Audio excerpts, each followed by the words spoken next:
And you wrestled Ric Flair fairly early on too. Yeah, that was crazy.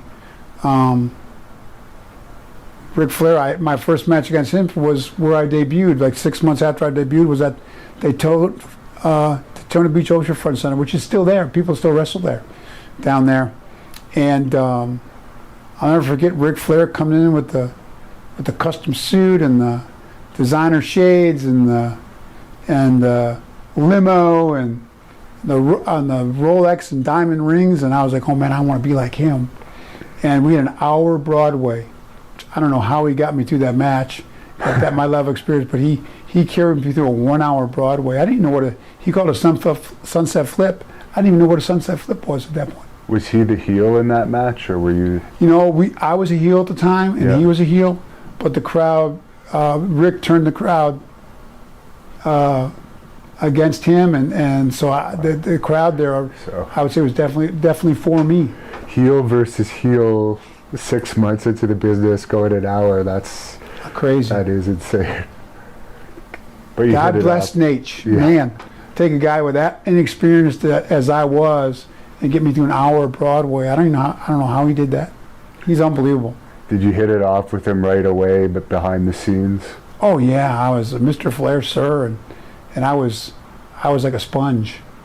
And he gave me some advice afterwards. I didn't realize he'd gone back and put in a really ran and raved about me back in Charlotte at the time where the Crockett's were in NWA wrestling, which led to me eventually, less than 6 months later, making my debut there.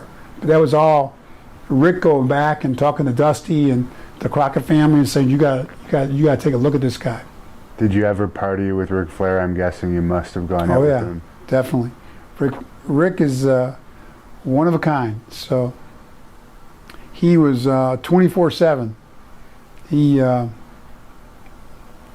sometimes hanging out with Rick, you almost felt like you didn't sleep at all or more than a couple hours, because we'd train in the afternoons, wrestle at night, and a lot of times have to travel, fly in the morning, and go. So if you went out and got out of the building at midnight after you get showered and got out, and went out at all, it was already 3, 4 in the morning. You would go out, party a little bit, and grab a meal or something. My gosh, sometimes I feel like I didn't sleep for days at a time with Nate.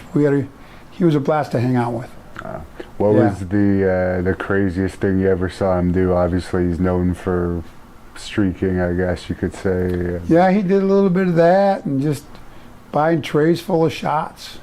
And when we go out, and Rick always did everything all the way, riding in limousines and just you name it. Definitely. Now, he's claimed he's been with 10,000 women. What do you think about that? Is that possible? Or obviously there's been a hell of a lot, but I don't know. I think him and Will Chamberlain both make the same claim. Let's just say Rick definitely made a good effort. I don't know if he reached that number or not, but he definitely made the effort, I think, for sure. At what point? Part of it is reputation as well. Yeah. But and that was part of his reputation, his persona as a wrestler, not just Jeff Lynne limousine riding, and Jeff Lynne riding, wheeling, dealing, Thank you for watching the Hannibal TV.